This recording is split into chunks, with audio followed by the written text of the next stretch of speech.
Hey everybody, it's Jason Blaha here, and today I want to chat with you guys a little bit about 5x5 training. This is something I kind of avoided. I've only kind of recently started working back in for myself, but it's something that I was really well known back in the day for reintroducing to a large extent. Meaning, I was probably the first video influencer to really discuss programs getting novices and people back to doing 5x5 barbell work while adding accessories to it for weak points, right? Telling guys, look, all these barbell programs, they are actually great for base building a lot of stuff.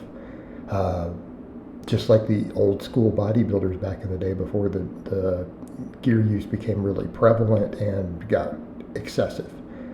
They worked well, but those guys did other stuff. They didn't just come in and do these minimalist barbell programs where you do 3 exercises and go home.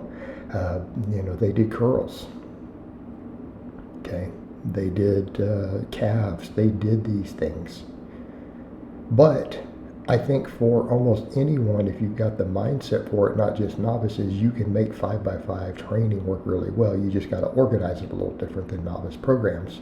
But I want to be clear here. It has a track record of success, and if you look back at the people who recommended it, it's just ages old.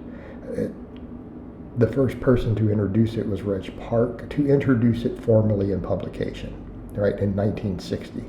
He wrote 3 different phases of bodybuilder training, starting all the way with novices. He had intermediate, then he had an advanced 5x5. And plenty of people got real big, real thick, real strong while doing that. It was bodybuilding, okay? And we need to be clear on that. People see the 5x5s and they think that it's powerlifting. And it really isn't. It really isn't. It's not going to optimize your big 3. It really isn't. You got to do some heavy singles.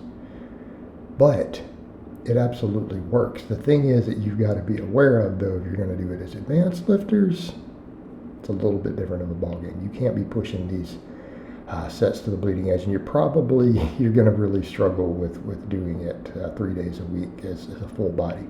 In other words, 5x5 squats 3 days a week and 5x5 deadlifts 3 days a week. Yeah, it's not going to happen. I like to kind of break my 5x5s into an upper lower 4 days a week. But here's the other thing. You can do other lifts in that rotation also. Like I personally like adding incline bench into that. A lot of people like adding the overhead press. And I know the overhead press gets a lot of love. I'm a little bit partial to the incline bench. But, here's what I would say with stuff like that. That's where you got to look at where you're weakest and what you need as a lifter. And when you're structuring a 5x5, because I do think we benefit from doing quite a bit of pressing, particularly for advanced. And there's certainly nothing wrong with doing it just on bench. Nothing wrong with that.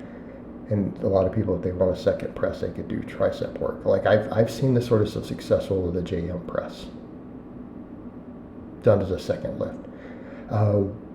I personally, for a while, and by the time this video comes out, it could have changed, have gravitated towards the incline. But, as a secondary press or something like that on a 5x5, could you do dips? Yeah. Could you do decline bench as a second lift after a bench? Yeah, I think so. Absolutely think so. I would say if someone just absolutely hates flat bench, and this might sound like blasphemy, could you do decline and then incline? Guy really struggles with his lower chest, and they just can't get flat bench to work. Could you do decline and then dips? I think that would be pretty reasonable. If you needed more tricep for a second press, could you do JM presses? Yeah. Could you do a close grip bench? Could you go from your wider grip to a close grip? Absolutely. And I think that will work really well for a lot of people with a tricep weakness. So really what you've got to look at is where are you weak. Now some people might even do dumbbells. And again, I think that's a great way to go. As far as the upper body, the back and stuff goes, that's the one area where I don't always do a 5x5. Like I like pull-ups. And I'm not saying you can't do weighted pull-ups in a 5x5. That's actually really effective. For me these days, I've just been hammering body weight pull-ups, but I'm trying to do like 100 pull-ups every session. And I've only done it one time. By the time I'm recording this video, so this will tell you guys exactly when this video was made. I just did a 10 by 10 as supersets. But I like to superset stuff. Okay, and that's a good way to go. Always, again, on a system like this, again, people are worried, oh, you're not going to get enough conditioning with a 5 by 5. Well, superset things. Do a back exercise after every press. Like, I love doing pull-ups. Do 10 total sets of pressing, 5 sets of 2 different ones. Right, your 5 by 5 bench. Do a set of pull-ups after every one. Or you could do rows after every one. Works great. You could superset your squatting and deadlifting. Now that's a whole nother beast. I know people think you're crazy. You say something like that, people are going to think you're crazy, because that's hard. But it doesn't have to be, like that. It can be because you really want long breaks between the squats and the deadlifts, so that each set can be, refocused. You could do a squat and a deadlift. You could rest 5 minutes after that. You could rest a couple of minutes between each one too. You could take your time. And the reason you can get away with that is look at the work density.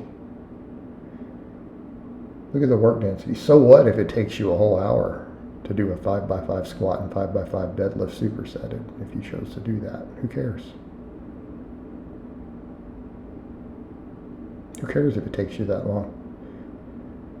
How much muscle growth did you stimulate?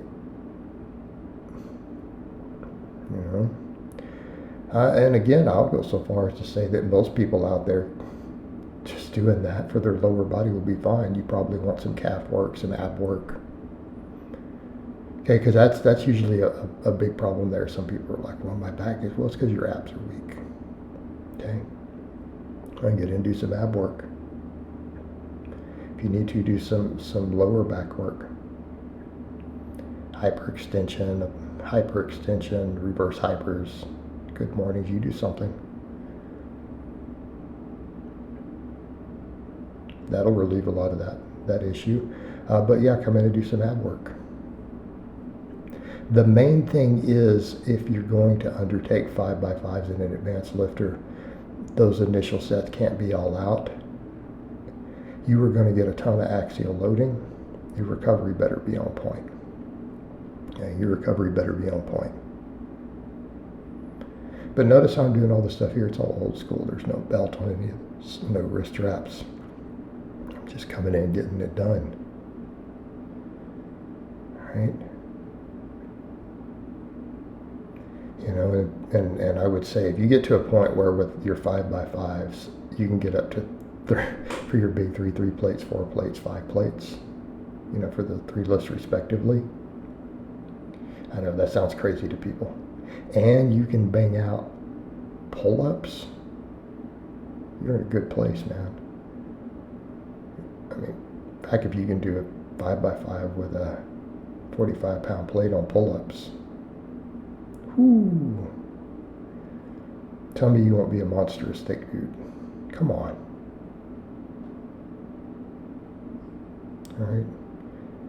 All right, guys, but that's really all I have to say on that today. I hope it's been informative, and I'll talk to you guys next time.